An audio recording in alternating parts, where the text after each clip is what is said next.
നമസ്കാരം R P. Pakistan ആകെ നാണം കെട്ട് നിൽക്കുന്ന അവസ്ഥയാണ്. ആഭ്യന്തരമായും അല്ലെങ്കിൽ ലോകത്തിൻ്റെ മുന്നിലും ഒക്കെ ആകെ നട്ടലൊടിഞ്ഞ് നിൽക്കുന്ന ഒരു അവസ്ഥയിലാണ് ഈ താലിബാനിലുള്ള ഈ ആക്രമണം. എന്തു പറയുന്നു? നമ്മൾ കയ്യും കെട്ടി കാണേണ്ട കാഴ്ച തന്നെയാണ് അവിടെ നടക്കുന്നത്. ഈ കർമ്മഫലം എന്ന് പറയുന്നത് വെറുതെയൊന്നുമല്ല എന്ന് ഒരിക്കൽ കൂടെ തെളിയിക്കപ്പെടുകയാണ്. ഇതിലെ ഒരു രസമുള്ളത് നിങ്ങൾ ശ്രദ്ധിച്ചിട്ടുണ്ടോ എന്ന് എനിക്കറിയില്ല ഹരി. 2019 ബാലാക്കോട്ട് ആക്രമണം നടന്നത്. അതിൻ്റെ 6ാം വാർഷികമോ മറ്റോ ആയിരുന്നു ഇല്ലേ? 6ാമത്തെയോ 7ാമത്തെയോ വാർഷികമായിരുന്നു കഴിഞ്ഞ ദിവസം. ഫെബ്രുവരി 26 അന്ന് ഫെബ്രുവരി 26 ബാലാക്കോട്ട് ആക്രമണത്തിന് ഇന്ത്യ തയ്യാറെടുക്കുന്ന സമയത്ത് പാകിസ്ഥാൻ്റെ എയർഫോഴ്സ് ഒരു ട്വീറ്റ് ഇട്ടിരുന്നു. പാകിസ്ഥാനിലെ ജനങ്ങളോടാണ് പറഞ്ഞത്, നിങ്ങൾ ഉറങ്ങിക്കോളൂ, ഞങ്ങൾ ദാ ഉണർന്നിരിക്കുന്നു. പാകിസ്ഥാനിലെ ജനങ്ങൾക്കൊരു ഗുഡ് നൈറ്റ് പറഞ്ഞതാണ്. യഥാർത്ഥത്തിൽ അതിന് മണിക്കൂറുകൾക്ക് ശേഷമാണ് ഇന്ത്യൻ വ്യോമസേനയുടെ ചുണക്കുട്ടന്മാർ പാകിസ്ഥാനകത്ത് കയറി ബാലാക്കോട്ട് ആക്രമിച്ചതും. പിന്നെ ബാക്കിയുള്ളത് ഈ പറയുന്ന പോലെ ചരിത്രമാണ്. അപ്പോൾ അന്ന് നിങ്ങൾ ഉറങ്ങിക്കോളൂ, ഞങ്ങൾ ഉണർന്നിരിക്കുക എന്ന് പറഞ്ഞ പാകിസ്ഥാൻ്റെ എയർഫോഴ്സ് പിന്നീട് അതിന് ശേഷം അവർക്ക് ഉറങ്ങാനേ സാധിച്ചിട്ടില്ല ഇത്രയും വർഷം.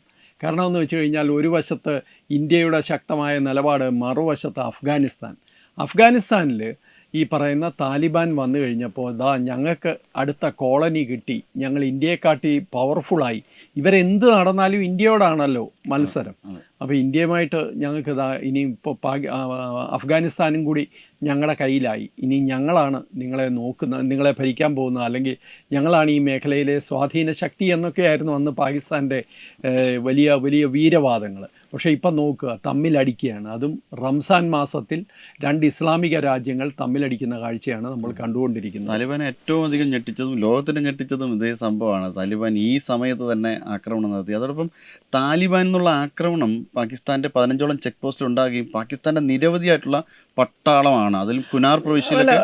ഹരി, ഇത് കൃത്യമായിട്ട് നോക്കുന്നതുകൊണ്ട് ഞാൻ ചോദിക്കാം, ഇപ്പോഴത്തെ ഈ യുദ്ധം തുടങ്ങി വെച്ചത് താലിബാനാണോ? താലിബാൻ്റെ ആക്രമണങ്ങളുണ്ടായിരുന്നു, പക്ഷേ എനിക്ക് തോന്നുന്നത് ഇന്ത്യയെ പോലെ ഈ ബാലാക്കോട്ട് ആക്രമണം പോലെ ഒരു ആക്രമണം താലിബാൻ കേന്ദ്രങ്ങളിൽ നടത്താൻ, അതും കാൻഡഹാറിലും മറ്റും നടത്താൻ പാകിസ്ഥാൻ എയർഫോഴ്സ് ശ്രമിച്ചതിന്റെ ഫലമല്ലേ ഈ കാണുന്നത്? ഉറപ്പായും പാകിസ്ഥാൻ ഇന്ത്യയെ ഒരു കോപ്പി ചെയ്യാൻ വേണ്ടിയിട്ട്, ഇന്ത്യയാണ് എല്ലാ സമയത്തും അവർ കോപ്പി ചെയ്യാൻ ശ്രമിക്കുന്നത്. പക്ഷെ ആക്രമണം നടത്തിയത് ഭീകരവാദ കേന്ദ്രങ്ങളിലല്ല, സാധാരണക്കാരന്റെ മുകളിലാണ്.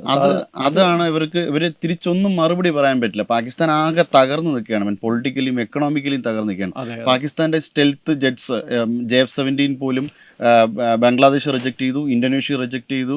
പാകിസ്ഥാൻ ഒരു രീതിയിലും സാമ്പത്തികമായി മുന്നോട്ട് പോകാൻ പറ്റാത്തൊരവസ്ഥയാണ്. സൗദിക്ക് ഫണ്ട് കൊടുക്കാൻ പറ്റാതെ സ്വന്തം ആയുധം വിറ്റ് കൊടുക്കാൻ വേണ്ടി ശ്രമിച്ചുകൊണ്ടിരിക്കുകയാണ്.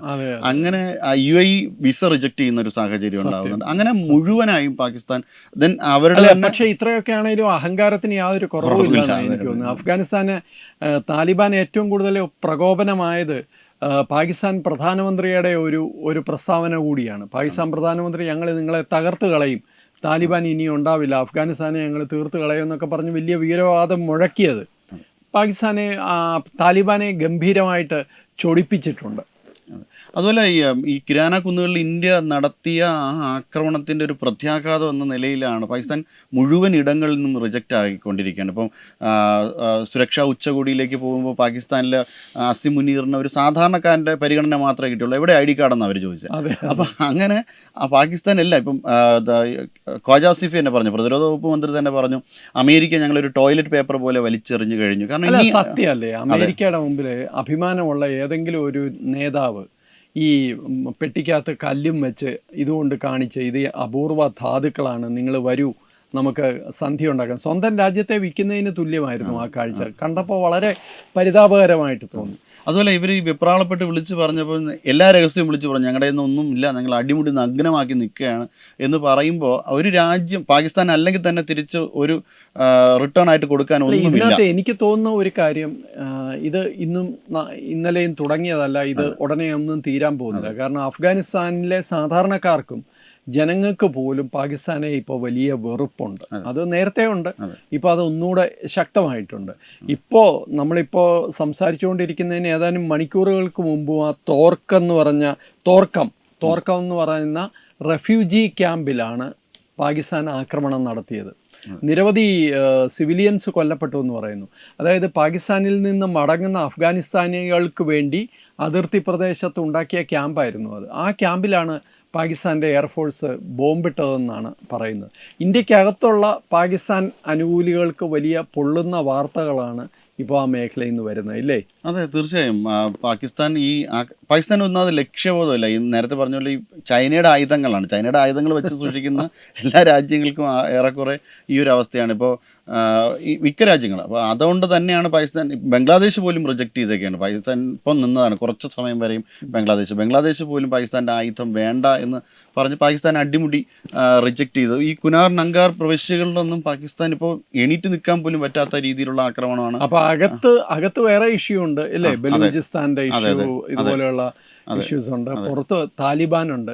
ശരിക്കും ഈ രാജ്യം നിലനിൽക്കുന്നത് എങ്ങനെയാണെന്ന് അത്ഭുതം തോന്നുകയാണ് ഇപ്പോൾ. അത് ഇനി നിലനിൽക്കാനായിട്ട് ഒന്നുമില്ല. കാരണം ആകെ കൂടെ എന്തെങ്കിലും സ്വത്തുണ്ടെങ്കിൽ ആർമിക്ക് വേണ്ടിയിട്ട് മാത്രമേ ഉള്ളൂ. മറ്റ് ജിയോ പൊളിറ്റിക്സ് രാഷ്ട്രീയമായി നോക്കുകയാണെങ്കിൽ പാകിസ്ഥാൻ്റെ കയ്യിൽ ഒന്നുമില്ലാത്ത ഒരു അവസ്ഥയാണ്. ഇനി ലോകബാങ്ക് കടം കൊടുക്കില്ല എന്ന് പറഞ്ഞിരിക്കുകയാണ്. ബാങ്ക്രപ്റ്റൻസിയുടെ അങ്ങേ തലക്കൽ നിൽക്കുക. കഴിഞ്ഞ ദിവസം UN ഇന്ത്യയുടെ മറുപടി ഉണ്ടായിരുന്നു പാകിസ്ഥാന്. ഞങ്ങളുടെ GDP, അതായത് നമ്മുടെ ഒരു സംസ്ഥാനത്തെ GDP പാകിസ്ഥാൻ്റെ GDP-യുമായിട്ടൊക്കെ കമ്പയർ ചെയ്തതായിട്ട് ഞാൻ കണ്ടു. അപ്പോൾ എല്ലാ അർത്ഥത്തിലും അങ്ങനെയാണ്. പക്ഷേ ഇതിനകത്തൊരു വലിയ അപകടം എനിക്ക് തോന്നുന്നു ഹരി, ഈ ന്യൂക്ലിയർ ആയുധങ്ങളുടെ ഒരു ന്യൂക്ലിയർ പവർ എന്നുള്ള പാകിസ്ഥാൻ്റെ സ്റ്റാറ്റസാണ്. ഒരു പക്ഷേ ഓപ്പറേഷൻ സിന്ദൂർ അത് അടിത്തറ ഇളക്കിയിട്ടുണ്ടാകാം. പക്ഷേ ഇപ്പോഴത്തെ സ്ഥിതി എന്താണെന്ന് നമുക്കറിയില്ല. ഇവർക്ക് ഭ്രാന്ത് പിടിച്ചു കഴിഞ്ഞാൽ, നിലനിൽപ്പില്ല എന്ന് കണ്ടു കഴിഞ്ഞാൽ ഇവർ എന്തെങ്കിലും ചെയ്യാനും സാധ്യതയില്ലേ? അതെ, പക്ഷെ ന്യൂക്ലിയർ പോളിസി ശരിയാണ്, RP പറഞ്ഞത് ശരിയാണ്. ന്യൂക്ലിയർ പോളിസി എന്ന് പറയുന്നത് പാകിസ്ഥാൻ ഇല്ല, ഇന്ത്യ പോലെ ഒരു ന്യൂക്ലിയർ പോളിസി ഇല്ല.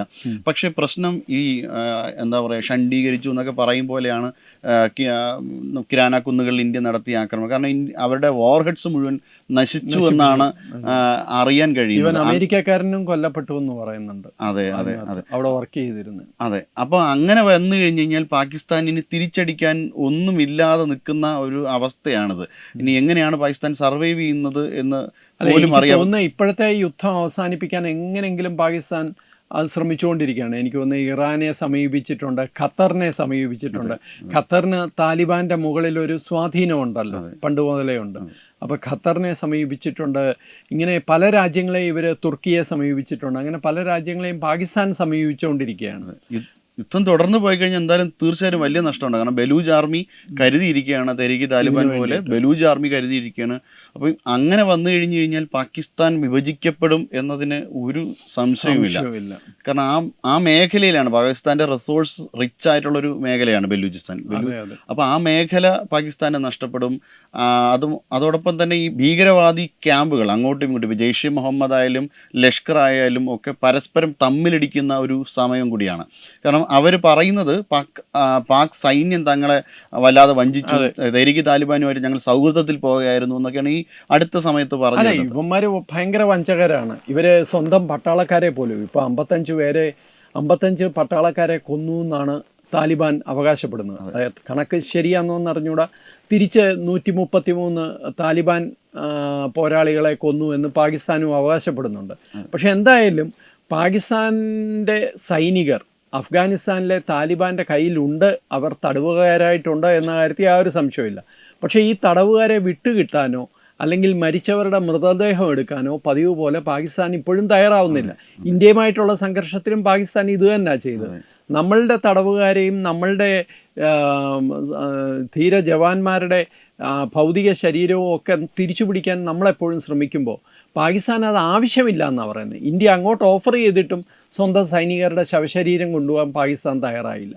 അപ്പം അങ്ങനെ ഒരു ധാർമ്മിക അടിത്തറയും ഇല്ലാത്ത, നിലനിൽക്കാൻ തന്നെ ഇനി സാധ്യതയില്ലാത്ത ഒരു രാജ്യമായിട്ട് പാകിസ്ഥാൻ മാറുന്നു. അത് തന്നെയാണ് എനിക്ക് തോന്നുന്നത് ഇപ്പോഴത്തെ ഈ സൂചന, ഇല്ലേ, ഈ സംഭവ വികാസങ്ങളുടെ സൂചന. ഈ കുനാർ നങ്കാർ പ്രവിശ്യകളിലൊക്കെ പാകിസ്ഥാൻ ആർമിയുടെ ജഡം വെറുതെ ഒരു അനാഥ ശവം പോലെ കിടക്കുന്ന ഒരു അവസ്ഥയുണ്ട്. ലോകത്തുള്ള ഒരു പട്ടാളക്കാരനും സമ്മതിക്കുന്ന കാര്യമല്ല. ഒരു സൈനിക സംവിധാനത്തിനും ചിന്തിക്കാൻ പോലും പറ്റാത്ത കാര്യമാണ്. സ്വന്തം പട്ടാളക്കാരെ മരിച്ചു വീണ് കഴിഞ്ഞാൽ, അവരെ യുദ്ധത്തിൽ മരിച്ചു വീണ് കഴിഞ്ഞാൽ അവരുടെ ശവശരീരം അവിടെ നിന്ന് കൊണ്ടുപോകുക എന്നുള്ളത് എപ്പോഴും ശ്രദ്ധിക്കുന്ന കാര്യമാണ്. ലോകത്തുള്ള ചെറുതും വലുതുമായ എല്ലാ പട്ടാളക്കാരും അത് വളരെ പ്രാധാന്യത്തോടെ കാണുന്നതാണ്. പക്ഷേ പാകിസ്ഥാൻ പണ്ട് മുതലേ കാർഗിൽ യുദ്ധസമയം മുതൽ ഒരിക്കലും ഇത്തരം കാര്യങ്ങളിൽ പാകിസ്ഥാൻ സ്വന്തം പട്ടാളക്കാരോട് നീതി കാണിക്കാറില്ല. തീർച്ചയായും ഇത് കർമ്മഫലം എന്ന് തന്നെ പറയേണ്ടി വരും. തീർച്ചയായിട്ടും. നമസ്കാരം. Brought you by Kerala AIDS control society. HIV AIDS സംബന്ധമായ സംശയങ്ങൾക്ക് 1097 എന്ന 24 മണിക്കൂറും പ്രവർത്തിക്കുന്ന ടോൾ ഫ്രീ നമ്പറിലേക്ക് വിളിക്കുക. വാട്സാപ്പിലും ഫേസ്ബുക്കിലും ഒക്കെ സ്റ്റാറ്റസ് അപ്ഡേറ്റ് ചെയ്യാറുണ്ടല്ലോ. HIV സ്റ്റാറ്റസോ HIV പിടിപെടാനുള്ള സാഹചര്യങ്ങളിൽ കൂടി അറിഞ്ഞോ അറിയാതെയോ കടന്നു പോയിട്ടുണ്ടാവാം. എന്ത് തന്നെയായാലും മുൻകൂട്ടി പരിശോധിച്ച് HIV സ്റ്റാറ്റസ് അറിയൂ. സൗജന്യ HIV പരിശോധനയും കൗൺസിലിങ്ങും ആരോഗ്യ കേന്ദ്രങ്ങളിൽ പ്രവർത്തിക്കുന്ന ICTC അഥവാ ജ്യോതിസ് കേന്ദ്രങ്ങളെ സമീപിക്കുക. നിങ്ങളുടെ സ്റ്റാറ്റസ് എന്തായാലും വിവരങ്ങൾ രഹസ്യമായി സൂക്ഷിക്കുന്നതായിരിക്കും.